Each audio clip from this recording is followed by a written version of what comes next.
Hello friends, आज हम अपना रिएक्ट का थर्ड लेक्चर देखेंगे और इस लेक्चर के अंदर हम अपनी क्लास कंपोनेंट को कवर करेंगे। लास्ट लेक्चर में हमने जैसे कि फंक्शनल कंपोनेंट को कवर किया था, तो आज हम क्लास कंपोनेंट में देखते हैं कि क्या चीज़ है क्लास कंपोनेंट। तो जैसे कि ये आपके सामने है कि एक फ़ंक्शन बना हुआ है, इस ऐप को भी एक फंक्शनल कंपोनेंट से बनाया गया है। लेकिन जब 16.8 वर्जन था तो उस टाइम क्लास कंपोनेंट ही यूज़ किया जाता था। उस टाइम जो फंक्शनल कंपोनेंट था उसको स्टेटलेस फंक्शन कहा जाता था। इस कंपोनेंट के अंदर, क्लास कंपोनेंट के अंदर कुछ हमारे पास सेंटेंसेस हैं जो कि हम यूज़ करते हैं। जैसे कि सबसे पहले मैं आपको बताऊं कि रिएक्ट डॉट एक्सटेंड कंपोनेंट हम यूज़ करते हैं, कंस्ट्रक्टर इसके अंदर हम यूज़ करते हैं, सुपर क्लास हम इसके अंदर यूज़ करते हैं। ये सारा कुछ जो है हम क्या कह सकते हैं, इसको हम यूज़ करते हैं। ठीक है, अब मैं इसके बाद एक कंपोनेंट बनाता हूँ। यहाँ पे मैं इसी कंपोनेंट के अंदर क्लास कंपोनेंट बनाता हूँ। ये फंक्शनल कंपोनेंट था हमारा, इसको सारे को मैंने रिमूव किया। अब यहाँ पे हम क्या करेंगे, एक कोशिश करेंगे कि हम बनाएं कि एक क्लास कंपोनेंट क्या होता है। अब सबसे पहले मैं यहाँ पे एक क्लास डिक्लेयर करके बताता हूँ आपको कि कैसे बनती है। यहाँ पे मैं लिखता हूँ क्लास, एक मैं यहाँ पे कैट नाम की क्लास बना रहा हूँ और यहाँ पे उसको मैं लिखता हूँ एक्सटेंड्स रिएक्ट डॉट कंपोनेंट। मैं इस रिएक्ट डॉट कंपोनेंट की बात कर रहा था और इसको इस तरह कर्ली ब्रेसिस के अंदर मैंने लिख दिया। अब इसका मतलब क्या है, ये क्या चीज़ है?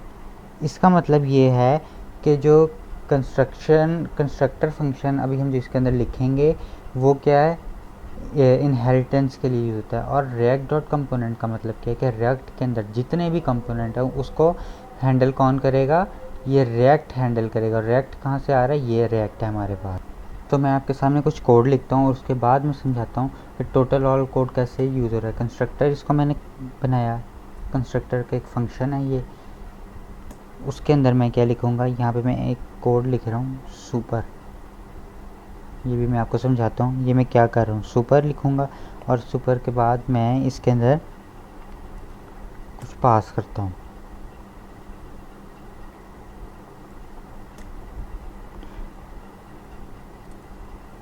यहाँ मैं इसको देता हूँ कलर और कलर की प्रॉपर्टीज़ को दे देता हूँ ग्रीन। और ये मेरा कोड यहाँ पे क्लोज हो रहा है। और इसके बाद मैं यहाँ क्या करूँगा, यहाँ पे रेंडर करूँगा। इसको रेंडर करने के लिए मुझे क्या चीज़ चाहिए, रेंडर के लिए मुझे एक पीस ऑफ रेंडरिंग कोड चाहिए जो कि रिटर्न क्या करेगा, एक हमें HTML या इसे जिसे हम JSX भी कह सकते हैं इसके अंदर, रिएक्ट के अंदर।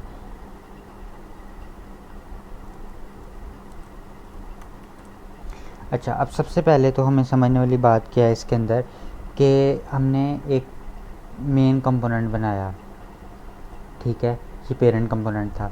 उसके बाद हमने क्या किया, एक कंस्ट्रक्टर फंक्शन को इनिशिएट किया।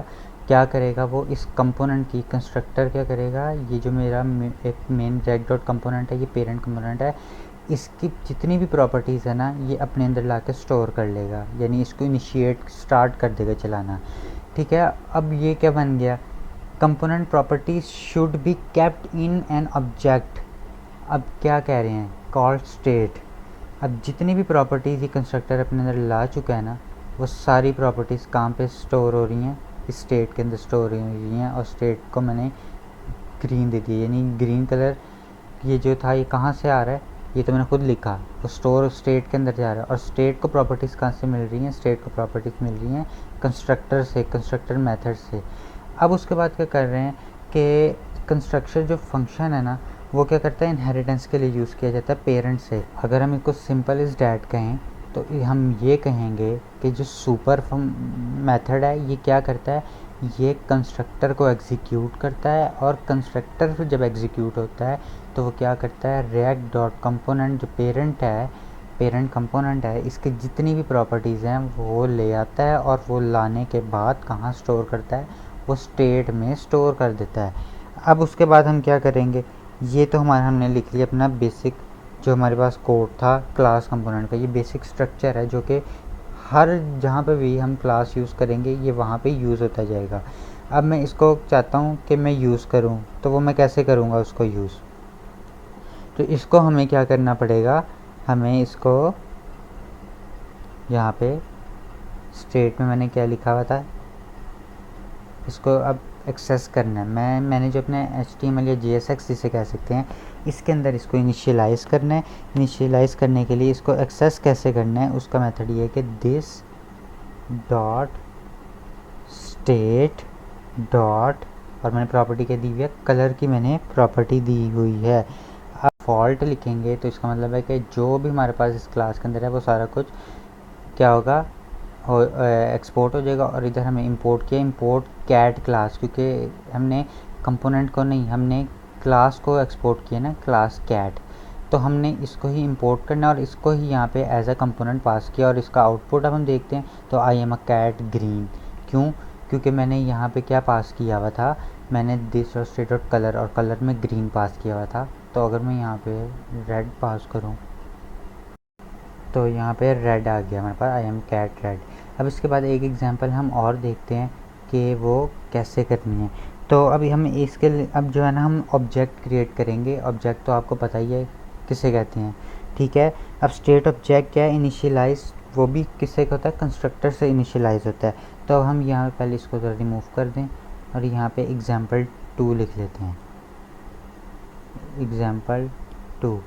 अब यहाँ पे हम लिखते हैं कि क्लास हम एक बनाते हैं, किसकी, एक कार नाम की क्लास बनाते हैं। उससे क्या करते हैं, एक्सटेंड्स, वो भी कहाँ से लेंगे, रिएक्ट अपने पेरेंट कंपोनेंट से, रिएक्ट डॉट कंपोनेंट। अब उसके बाद क्या करेंगे, यहाँ पे हम एक कंस्ट्रक्टर लगाते हैं। उसके अंदर ना मैं कुछ एक प्रॉपर्टी पास कर रहा हूँ जिसको प्रॉप्स कहते हैं। ये प्रॉप्स को हम अपने नेक्स्ट लेक्चर में डिटेल इसको डिस्कशन करेंगे कि प्रॉप्स क्या है। फ़िलहाल बस इतना बताता चलूँ कि जो प्रॉप्स है ना, ये अनदर वे है कि ये प्रॉपर्टीज़ को पास करने का one component to another component, ठीक है। तो प्रॉप्स क्या है, ईजी मेथड है प्रॉप्स प्रॉपर्टीज़ को पास करने का। तो अब हम इसके अंदर एक सुपर लगाते हैं, सुपर क्लास लगाएंगे। सुपर क्लास के अंदर क्या करेंगे, इसके अंदर भी प्रॉप्स पास करेंगे क्योंकि पेरेंट टू चाइल्ड हायरार्की पास हो रही है। तो अब हम ये यूज़ हमें करना पड़ेगा। तो उसके बाद हम यहाँ पे एक स्टेट डिक्लेयर करते हैं। ये स्टेट डिक्लेयर कर दी। उस स्टेट के अंदर मैं क्या नाम लिखूँगा, कार का कोई ब्रांड होगा, कार का जो ब्रांड है उसका नाम क्या है, मेरे पास कोई भी हो सकता है। मैं यहाँ पे ऑडी लिख देता हूँ। ऑडी लिखने के बाद इसको हम क्या करेंगे, रेंडर मेथड के अंदर रैप करेंगे। तो रेंडर मेथड के अंदर रैप करेंगे, तो रेंडर लिखा यहाँ पे। रेंडर के बाद क्या करेंगे, हम यहाँ पे हमने देखना है कि हमने यहाँ पे प्रॉप पास करनी है कि नहीं, ये आपने बताना है। क्यों? और जो सबसे पहले हमारे पास क्या है, रेंडर। रेंडर के बाद हम यहाँ पे पास करेंगे। और अगर हम ऑब्जेक्ट पास करना चाहते हैं तो मैंने एक ये बनाया था, ठीक है। ऑब्जेक्ट इसे कहते हैं कि की वैल्यू पेयर्स होते हैं। उसके बाद मैं यहाँ अगर उसका मॉडल ब्रांड लिखा मैंने उसका, यहाँ पे अगर मैं मॉडल लिखूँ, इसका मॉडल क्या हो सकता है, मॉडल इसका हो सकता है जी 2020। और उसके बाद मैं यहाँ पे इसका कलर लिख देता हूँ। कलर इसका कौन सा हो सकता है, इसका कलर हम वाइट लिख देते हैं। और उसके बाद हम यहाँ पे इसकी एक और प्रॉपर्टी भी लिख सकते हैं कि ये ओरिजिन, कि किस ओरिजिन की है ये कार, तो हम इसको लिख देते हैं जर्मनी। तो अब ये हमने, और ये हमने क्या पास कर दिया, ये हमने पास कर दिए, ऑब्जेक्ट पास कर दिए। अब इन ऑब्जेक्ट को हमने यूज़ कैसे करना है, अब मेन काम तो हमारे पास यही है ना कि इसको हमने यूज़ कैसे करना है। तो यूज़ करने के बाद हम रेंडर में आएंगे, और रेंडर मेथड में आने के बाद यहाँ पे हम पास करेंगे, क्या पास करेंगे, यहाँ पे हम रिटर्न लगाएंगे। और रिटर्न और रिटर्न के बाद हम यहाँ पास करते हैं, एक डिव पास करते हैं, या डिव रहने देते हैं। यहाँ पे हम पास करते हैं h3 टैग लगा देते हैं, h3 टैग लगाया। और यहाँ पे मैं लगा देता हूँ कार प्रॉपर्टीज़। अभी मैंने कार प्रॉपर्टीज़ लिख दी हैं। अब इन कार प्रॉपर्टीज़ को हमने यूज़ करना है इनकी अपनी ओरिजिनल लोकेशन के ऊपर। तो ओरिजिनल लोकेशन पे जब हम यूज़ करेंगे वो कैसे करेंगे कि अब मैं इसको यहाँ पे लिखूँगा जैसे हमने लास्ट लेक्चर में किया था। क्या किया था हमने, अब यहाँ पे हम इसके डिफरेंट टैग्स के अंदर जाते हैं और टैग्स के अंदर जाके पैराग्राफ लगा देता हूँ मैं एक। इन पैराग्राफ में जब आऊँगा और अब ये यहाँ मुझे कह रहा है कि मैं इसको ऐसे नहीं कर सकता, तो इसलिए मुझे यहाँ डिव टैग लगाना पड़ेगा। तो मैं डिव लगाऊंगा, इन दो डिव के अंदर इन सारी कोडिंग को लगा दूंगा, क्योंकि हम वन पेरेंट के अंदर मल्टीपल चाइल्ड्स को रख सकते हैं। ठीक है, मेन पेरेंट हो उसमें मल्टीपल चाइल्ड आ सकते हैं। ये देखें, डिव एक पेरेंट है, पेरेंट टैग है जिसे हम पेरेंट टैग कह सकते हैं। अब इसका मैं क्या लिखता हूँ, सबसे पहले मैंने क्या लिखा, इट इज़ ब्रांड। अब यहाँ पे ब्रांड के बाद क्या लिखेंगे, कर्ली ब्रेसेस, JSX को हमेशा कर्ली ब्रेसेस में लिखना है, दिस डॉट, आगे क्या लिखेंगे, स्टेट डॉट, और वो प्रॉपर्टीज जो हमने ऊपर डिक्लेयर की हैं जैसे कि मॉडल। उसके बाद मैं क्या कर सकता हूँ, उसके बाद मैं उसकी नेक्स्ट प्रॉपर्टी लिख सकता हूँ। नेक्स्ट प्रॉपर्टी में मेरे पास क्या आएगी कि this dot state dot colour आ जाएगी मेरे पास। उसके बाद नेक्स्ट प्रॉपर्टी मेरे पास कौन सी है, ओरिजिन, तो वो भी कर्ली ब्रेसेस में आएगी, this dot state dot colour नहीं, अब ओरिजिन चाहिए था हमें, ओरिजिन। और अब मेन चीज़ रह गई है ब्रांड, तो मैं इसको यहाँ कार प्रॉपर्टीज़ में लिख देता हूँ, यहाँ पे कार प्रॉपर्टीज़ ऑफ, और यहाँ पे दिस डॉट स्टेट डॉट, और यहाँ पे मेरे पास था ब्रांड, तो मैंने यहाँ पे ब्रांड लिख दिया। तो अब इसको अगर मैं कंट्रोलर से सेव करूँ और देखूँ इसके बाद इसकी क्या आउटपुट आती है, तो ये कंट्रोलर से सेव किया और यहाँ में वो कह रहे हैं एक्सपोर्ट डिफ़ॉल्ट करें किसको, इस क्लास को। हमने इसको अभी तक देखेंगे यहाँ पे लिखे car is declared but never use ही नहीं कहीं किया। तो यहाँ पे हम इससे पहले लिखेंगे एक्सपोर्ट डिफ़ॉल्ट,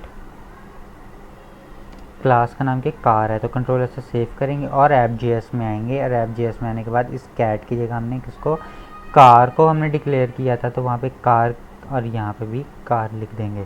तो अब कंट्रोलर से सेव करते हैं, this is the component lecture, और उसके बाद हमारे पास अभी प्रिंट नहीं हुआ, तो इसकी रीज़न देखते हैं कि क्या रीज़न आ रही है।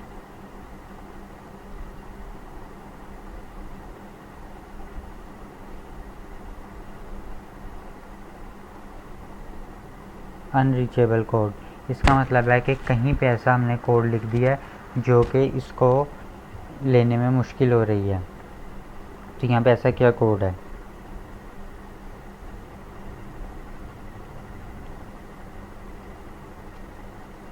यहाँ पे हमने अपने की वैल्यू पेयर्स डिफ़ाइन की है, रेंडर मेथड, और ये रिटर्न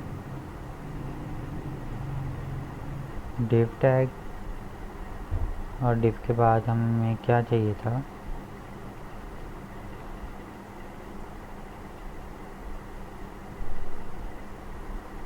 इशू ये है कि ये अनरीचेबल कोड इसलिए क्योंकि हमने इस ऑल ऑफ द कोड को क्या किया है, इसको हमने रिटर्न किया ही नहीं। ये देखें यहीं पे आ रहा है अनरीचेबल कोड डिफेक्टेड, ये देखें ये रिटर्न, ये हमारे पास पैरेंथेसिस आई और इसका ये जो कोड है सारा ये इसके अंदर जाएगा और ये सेमी कॉलन यहाँ से रिमूव होके यहाँ पे लग जाएगा। ठीक है, अब कंट्रोलर से सेव किया तो अब सक्सेसफुली कंपाइल हो गया। तो ये देखें car properties of Audi, it is brand 2020 white and Germany. तो अब ये हमारे पास क्या आ गया, ये हमारे पास सारा कोड रन हो गया। तो ये आज की एग्जांपल में हमने ये देखा कि क्लास कंपोनेंट कैसे यूज़ की जाती है। तो आने वाले लेक्चर्स के अंदर हम इससे आगे प्रॉप्स को भी देखेंगे कि प्रॉप्स क्या होते हैं और वो कैसे यूज़ किए जाते हैं और उनके बेनिफिट क्या हैं इस कोड के अंदर। Thank you for watching. अगर आज के लेक्चर में कुछ समझ नहीं आई तो मुझे कमेंट सेक्शन में कमेंट करके ज़रूर पूछिएगा। तो thank you for watching, take care, bye.